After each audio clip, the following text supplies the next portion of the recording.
just arriving in the centre of Amsterdam on the coach service from the ferry over from England, which you can see in my previous video. Here you can pay for an assortment of tours like this tour bus passing, but why pay when we can go for free? And well, I've arrived in the centre of Amsterdam, and unlike the last time I did that journey, it was actually loads better today. I think because I got the seat right at the front of the coach, I had more legroom. Now it's time to have a look around Amsterdam and find something to do. And from here it's a very quick walk into the Central Station, which you can see up ahead. And of course, being the Netherlands, when I always visit, it's always very darky and gloomy and wet. But there's one thing the coach driver told me to watch out for. And be careful for the bags.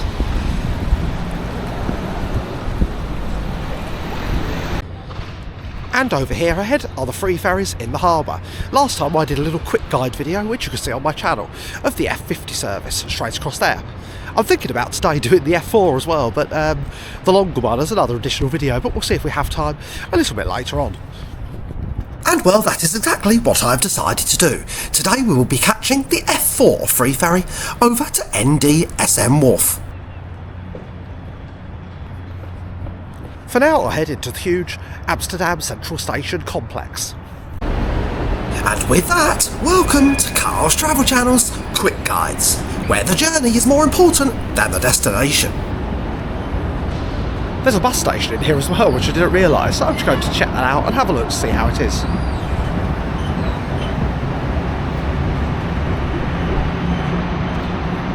It sort of reminds me of a guided busway format, and from here you can take services all over central Amsterdam.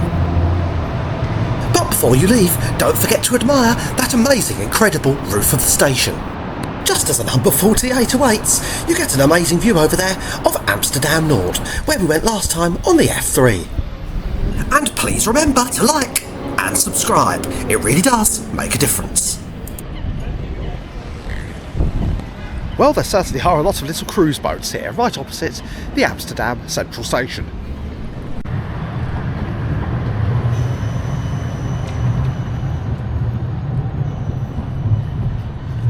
And of course, the trams. Now let's head back inside the station itself. And in here is also where you go to catch the Eurostar back to London, and you either go through passport control here, so it's nice and easy.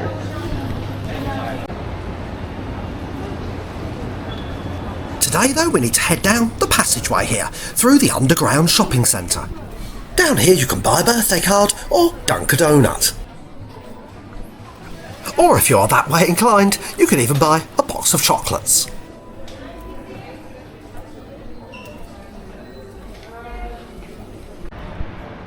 Over here is a nice handy diagram for the station's Splatsgrond, or the station layout. I'll pause it so you can familiarise yourselves with the area. Apologies for any incorrect pronunciations. We then emerge from the central station with this beautiful view over the riverside. And directly ahead you can see the famous Amsterdam Tower with its square block on top. I power onwards to the ferry terminal, and the first stop you approach here is that of the F3, which, as in my previous video, will take you up close personal with the tower. For now, however, today we'll power onwards past this dock and continue on to the berth of the F4. It's really not very far at all of this is in real time. And there she is. Today we will be going on boat number 55. As you can see, there is no step, and the ramp is flat and accessibility friendly. So we're boarding the next ferry to NDSM. You simply walk through the boat, which has a covered area here, and out the other side.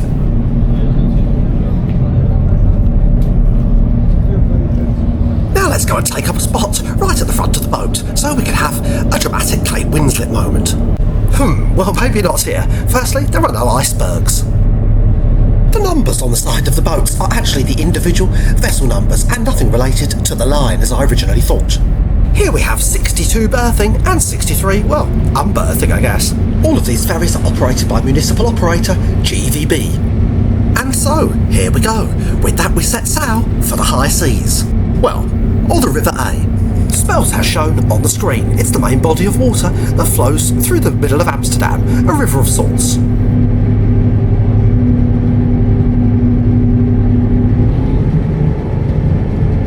I'll speed this up to double speed to get on our way a little quicker.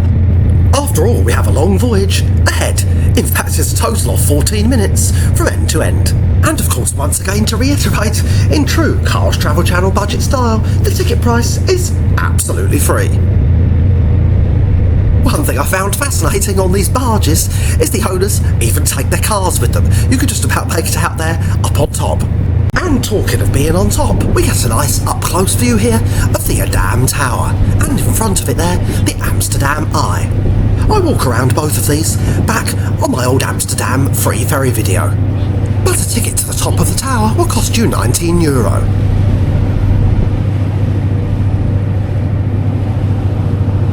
Once again we catch up with one of these peculiar barges. It almost looks like a floating home on the back. As well as the bright yellow State Street ferry, we approach now some of Amsterdam's more interesting modern architecture and Docklands conversions.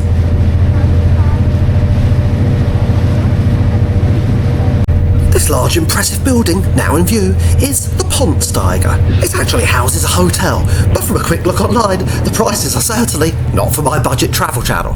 We then approach our destination, NDSM. Berthed or docked in here today is this rather grand looking, old late era, still constructed sailing ship. I'm unable to find online what this vessel is, so if you know, please let me know in the comments below. But from looking at Google Maps, it doesn't appear to regularly be docked here. Hiding behind is the Johanna Engelina, which you could actually book as a bed and breakfast, one of the two smaller sailing ships in there.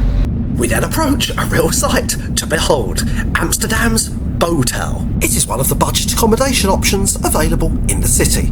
Well, I should say nothing in Amsterdam is budget, and it's well over £100 per night. I must admit, its appearance does remind me of a more infamous hotel called the Bibi Stockholm. A ferry, I think, on another line to further up the A just departs. There she goes, the number 65. We then make our final approach and descent down into the NDSM runway. Although I think I keep getting my aeronautical and nautical terms mixed up. Bumped up to 3 times the speed, you can now watch our arrival into NDSM Wharf.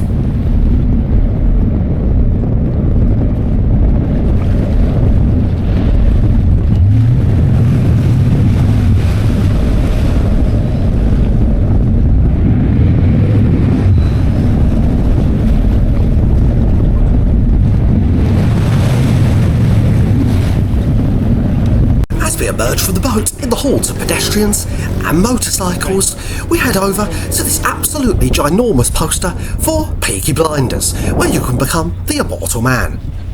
Continuing down here to the left, you can become up close and personal with Amsterdam's Botel. I mean, why you would want to, I have no idea. Maybe instead you could join the high life and go up in one of those cherry pickers. Berthed in front of it here is the Veronica ship. I think this is used as a bar for special events. Well, we've arrived here at NDSM, and over here is the entrance to the Botel. And well, yes, oh dear. Directly in front, and as you can see, it doesn't really look too salubrious, being a large construction site around here. I didn't plan to come here at all, but I thought I would just have a mill around and check out where the different local free ferries go. Well, they are free, of course, and of course this is a budget travel channel, so it's good to find different cheap and easy things to do.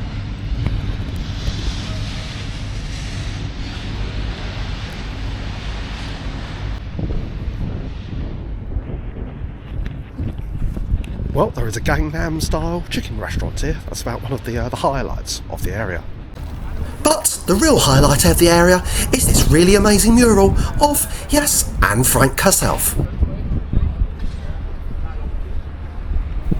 This is the Museum for Street Art and Graffiti. Who would have thought? I never really could have guessed.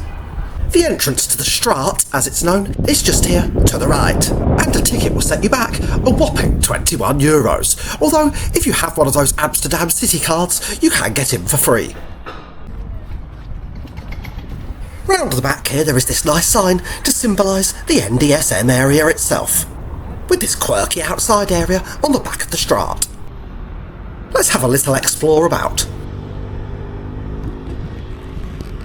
Well, NDSM certainly is a unique and interesting place. It feels a bit more like an urban exploration mission rather than a trip around a modern city. Now I think this building over here may actually be a film studio. There is also a Doubletree hotel over there, and right here is the offices for Paramount Pictures and Sky Showtime. Maybe I can pop in there and get my latest film released. Steven Spielberg might be interested. The only other thing here is this supermarket, an Albert Heijn, one of the local brands like Tesco. I've just spied the boat berth, so maybe I can make it back in time. Along with that bike, I best run. But major panic, oh no.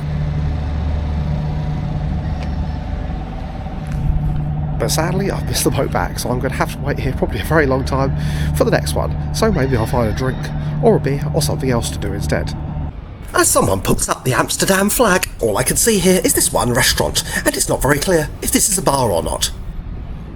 Well, I've decided to stick it out and wait, since there isn't really any obvious sign of a place. I can easily get a beer or a coffee within a short space of time, so I'm just going to wait here at the ferry terminal.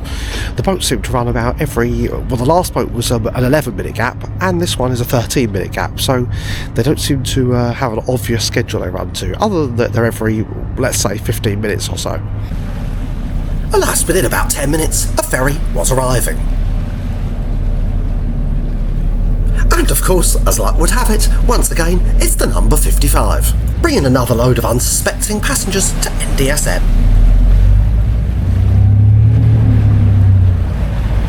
It does look a bit shaky on there this time.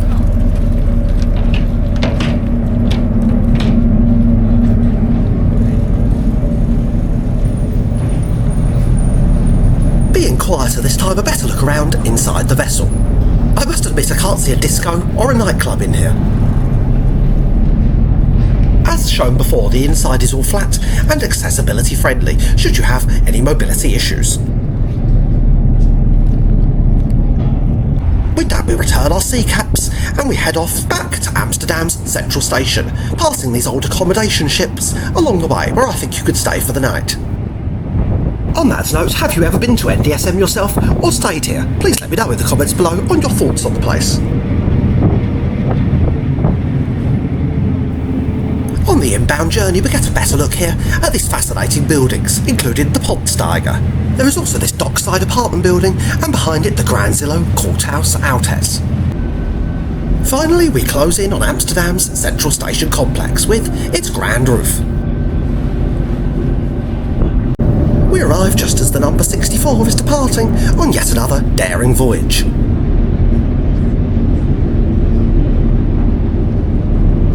Just to the right here there is a small, unusual tube thing up on the side of the station. If anybody knows what that is, please let me know in the comments below.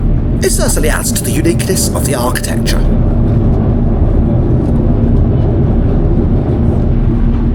I'll speed up the arrival once more so you can watch our arrival into Amsterdam.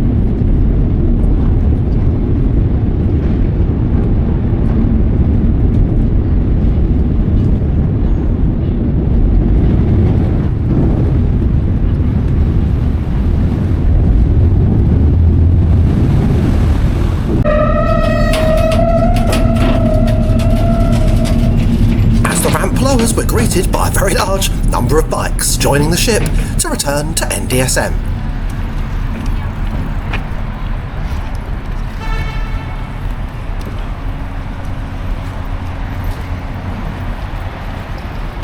And welcome back to Amsterdam Centraal Station.